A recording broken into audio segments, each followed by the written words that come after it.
Bienvenidos a una nueva clase de anatomía y fisiología.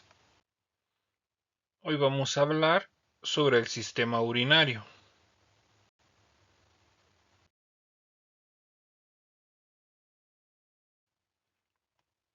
El sistema urinario compuesto principalmente por el riñón, uréter, vejiga y la uretra. Empecemos a hablar un poco sobre los riñones y hablemos de su fisiología. Pues los riñones van a tener como parte de sus funciones la excreción de productos de desecho del metabolismo, la regulación del balance de agua y electrolitos, la regulación de la osmolaridad y de la concentración de los electrolitos en los fluidos del cuerpo, así como la regulación de la presión arterial, también la regulación del equilibrio ácido-base, asimismo la secreción, metabolismo y excreción de hormonas, además de la gluconeogénesis.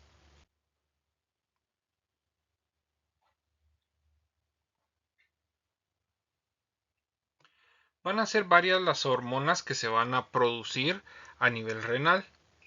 Entre ellas tenemos la renina, que se va a producir en las células granulares del aparato yuxtaglomerular y su función va a ser actuar en el sistema de renina-angiotensina-aldosterona, que es uno de los sistemas primordiales para el control no solo de la presión arterial, sino que de la excreción urinaria.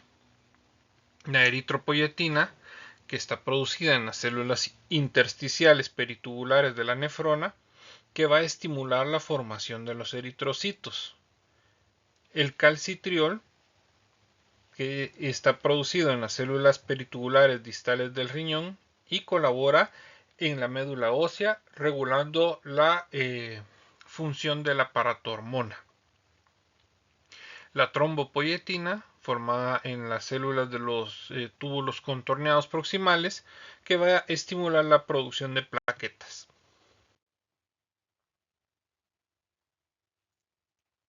Hablemos ahora de la anatomía del riñón. Es un órgano color marrón, una consistencia friable, mayor que la del hígado, en forma de frijol, cóncavo hacia el ilio y convexo hacia afuera. Más o menos mide 12 centímetros de longitud por 6 centímetros de ancho y 3 de grosor. Pesa alrededor de 140 gramos en el hombre y 125 gramos en la mujer.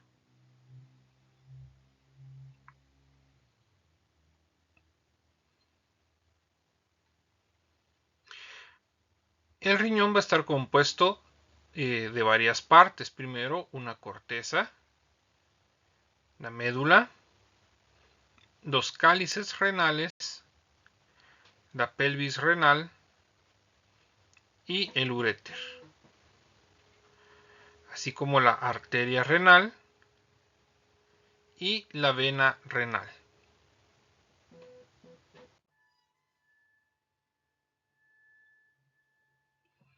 Hablemos ahora de la histología del riñón.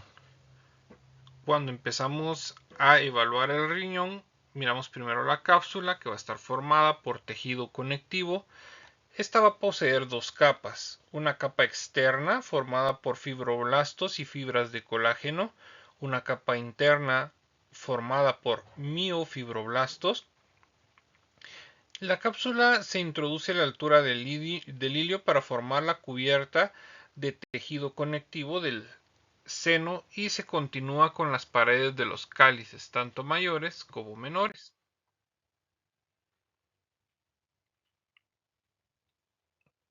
Ahora hablemos de la histología de la corteza.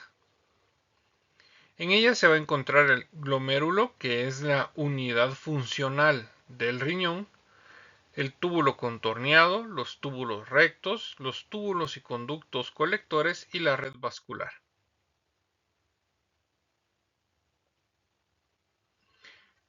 La nefrona va a ser la unidad funcional y estructural del riñón y va a estar compuesta por el corpúsculo renal y los sistemas de túbulos.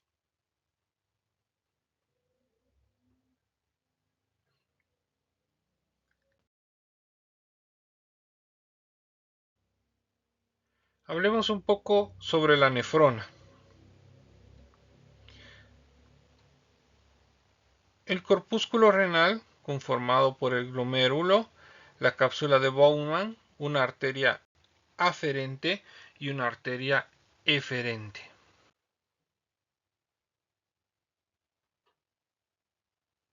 Además vamos a tener un sistema de túbulos como el túbulo contorneado proximal, el túbulo recto proximal, el túbulo recto distal y el túbulo contorneado distal. El glomérulo va a estar conformado, como hablamos hace un momento, de la cápsula de Bowman, que va a encerrar esa área en la cual ingresa una arteriola aferente y luego sale la arteriola eferente. En este nivel es que se va a dar la liberación, por decirlo así, del líquido y de algunos electrolitos o compuestos que van a ir a los túbulos proximales.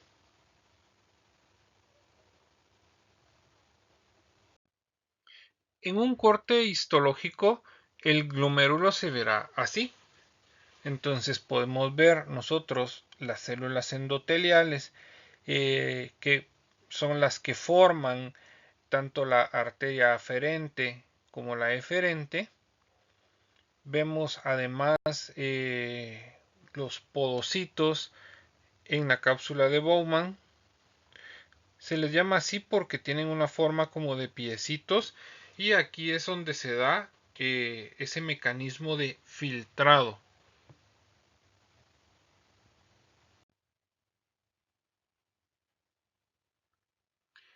Hablando ahora de la médula, en ella encontraremos columnas renales, pirámides renales, la papila, el cáliz menor, el cáliz mayor y la pelvis renal.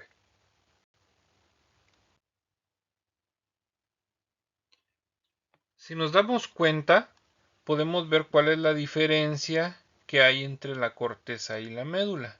En la corteza va a ser donde vamos a encontrar la mayor cantidad de glomérulos, mientras que en la médula pues vamos a encontrar sobre todo túbulos.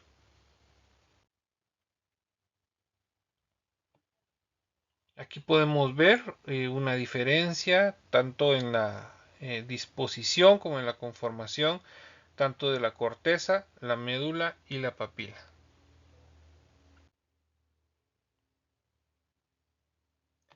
¿Cómo funciona? Pues podemos ver de que a nivel de la cápsula de Bowman vamos a tener un endotelio que va a estar también conformado por podocitos. Estos van a ser una especie de filtro y cuando entra la sangre, esta va a ser filtrada y vamos a poder nosotros liberar de la sangre no solo líquido, sino que también algunos electrolitos o algunos componentes. Los podocitos van a servir como una especie de red en la cápsula de Bowman que va a evitar el escape de proteínas vitales y de algunos electrolitos. Acá vemos otra animación de cómo es que se da esa liberación de líquido a través de la cápsula de Bowman. Esto va a llegar a los túbulos proximales y de los túbulos proximales al siguiente sistema de túbulos para poder ser excretado ese líquido al formarse la orina. Ahí vemos el glomérulo, el túbulo contorneado proximal, el asa de Henle en el cuadrado verde, el túbulo contorneado distal y el túbulo colector, que es parte del sistema de excreción.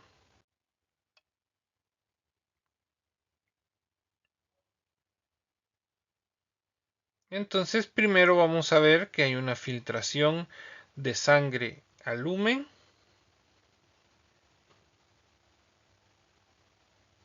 Posteriormente vamos a tener el área donde se da la reabsorción del lumen a la sangre, que es donde podemos recaptar algunos componentes que ya habíamos filtrado o ya habíamos excretado. Y además vamos a tener un área de secreción de la sangre hacia el lumen más distal. Así como al final una excreción del lumen al exterior. Vamos a entonces tener no solo procesos de secreción, sino que también procesos de absorción, reabsorbiendo muchos componentes según los requerimientos. En el túbulo contorneado proximal vamos a reabsorber bicarbonato, cloruro de sodio, el agua en un 70%, además se va a reabsorber potasio, calcio, magnesio, así como el 50% de la urea, el 100% de la glucosa que pueda haberse excretado y los aminoácidos.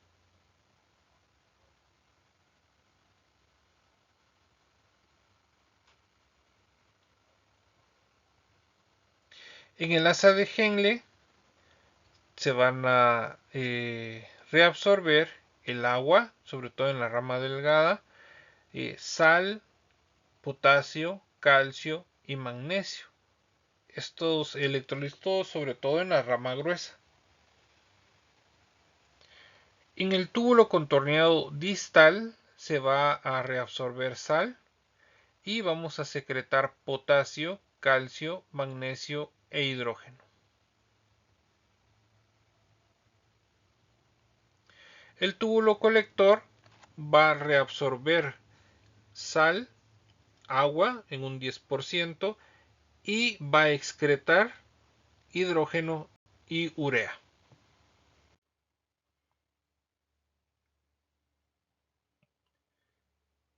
Después de lo sucedido en el sistema excretor a nivel de la médula, todos esos túbulos de excreción se van a juntar para formar los cálices renales. La orina formada va a pasar a la pelvis renal, que a su vez va a pasar al uréter.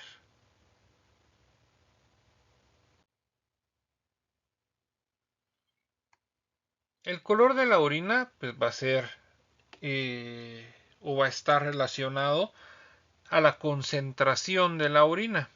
Entre más clara la orina, más diluida, entre más oscura, va a estar más concentrada. Aunque van a haber patologías que van a cambiar las características de la orina.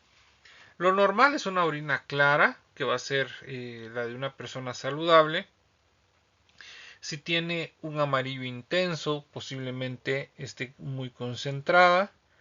Así si tenemos una orina oscura, pero si tenemos una orina color naranja o color Coca-Cola, pues esto puede estar en relación a un problema hepático secundario al cual va a haber una excreción urinaria de bilirrubina importante.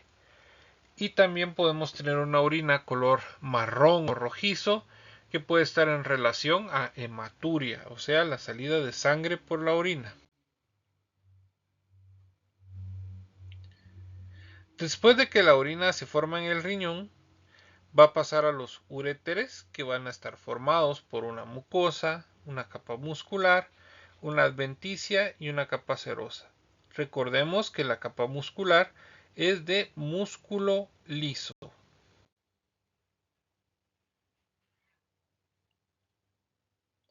La orina de los uréteres va a llegar a la vejiga, que es una bolsa muscular.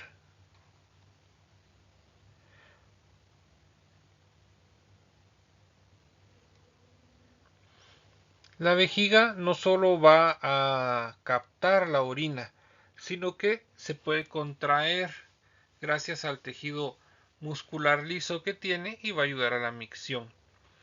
Contando nosotros con un músculo detrusor al final de cada uréter y en la salida de la vejiga un esfínter interno. Este es el que nos ayuda a controlar a voluntad la micción, acompañado de un esfínter externo.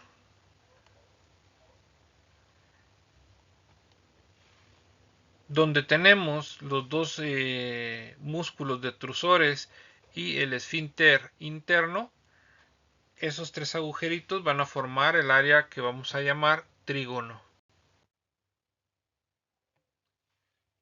La vejiga va a estar formada histológicamente por una mucosa de epitelio polimorfo de transición a urotelio, una lámina propia de tejido conectivo que va a ser laxo o a veces denso, y una capa muscular. Esta va a estar formada por una capa longitudinal interna, una circular media y una longitudinal externa que nos va a ayudar a dar los distintos tipos de movimiento de contracción de la vejiga. Además de una capa adventicia o serosa formada por tejido adiposo, tejido conectivo laxo, vasos sanguíneos, nervios y además el mesotelio.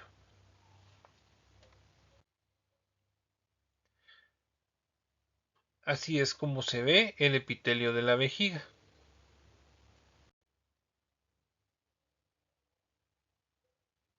Y la uretra va a ser una continuación de la vejiga, que va a ser la salida de la vejiga, y ahí va a estar formada por una lámina epitelial, una lámina propia, siempre una capa muscular y un plexo venoso que va a servir para nutrir al tejido.